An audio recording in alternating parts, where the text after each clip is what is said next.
Yeah, what up, guys? So it has been a crazy 4 days.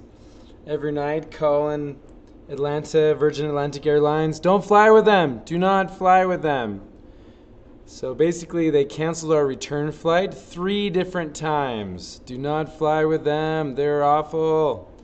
And so I try to get a hold of them to try to book one more flight back because we need a flight home, else we can't go.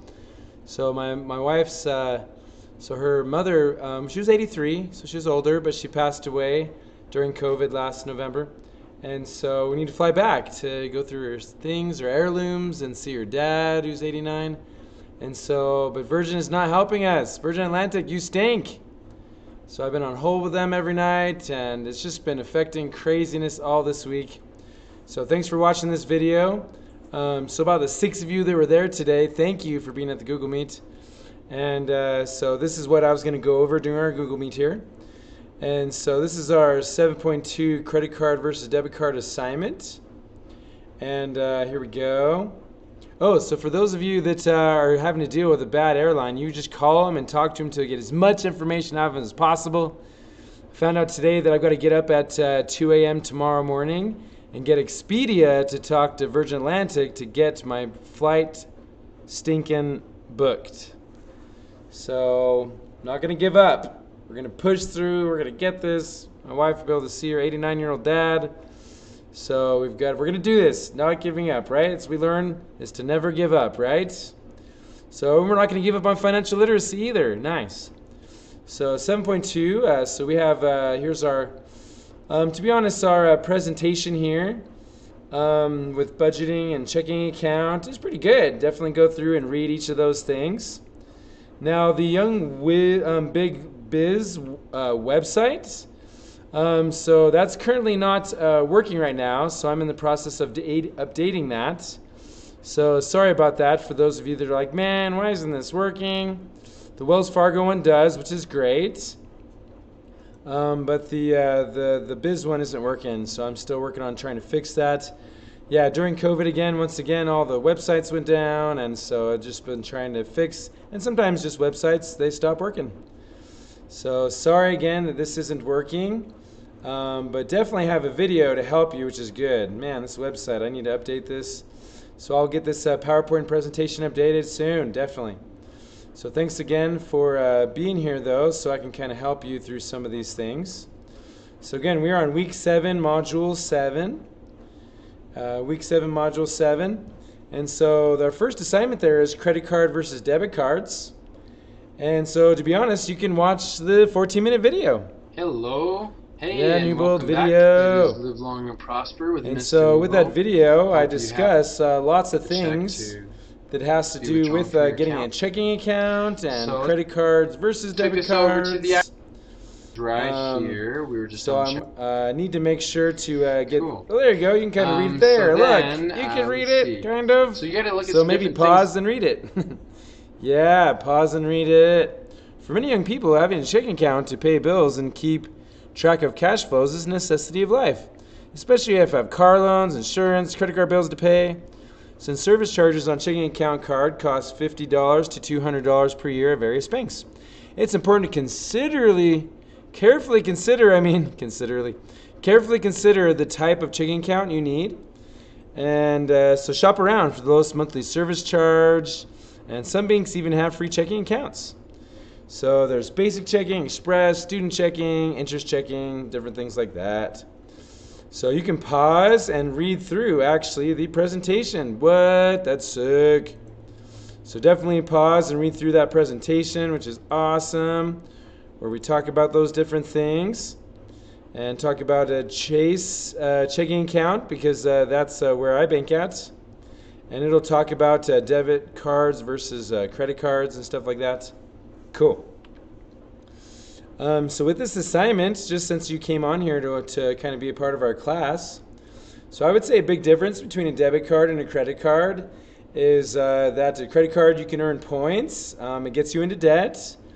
And debit card does not get you into debt, right? Because after you reach your limit, it stops it, right? You hit 0 and that's it.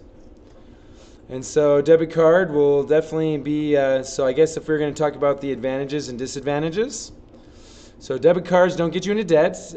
They stop you from going to debt because as soon as you hit zero, then you get declined, right? I guess a disadvantage of a debit card compared to a credit card is so a disadvantage would be that if you buy things online, there's more of a chance that you can get your money stolen, and then it's really hard to get it back. It takes time. Eventually, you usually do. But with a credit card, they can instantly, boom, credit your back there, and they're like, that's okay. We got you covered. We'll work on getting that money back another way, but we've got your money back in your account already. So yeah, so I guess online shopping, credit cards are better. I do have an online debit card that's only for my online transaction that I have like $100 in there, and that's it. So that's how I avoid using credit cards and going into debt. So again, debit cards prevent you going into debt because once you reach $10, $5, you only have $1 left, and then $0, and then it stops letting you use it. Where credit cards, you can keep charging it over and over and over again and really get into debt, right? Oh, you owe us $50, now $100, now $1,000. Can you imagine doing a Redbox for a couple dollars and with your credit card, Blu-ray, and then you forget to pay it back, and eventually they charge you up to $20, and then you own the film. They don't care if you bring it back. But then your interest on your credit card keeps getting bigger, and that $2 Redbox rental is going to go boom, $200, $4,000, probably after 5 years. That's crazy, starting at $2, right? That's crazy.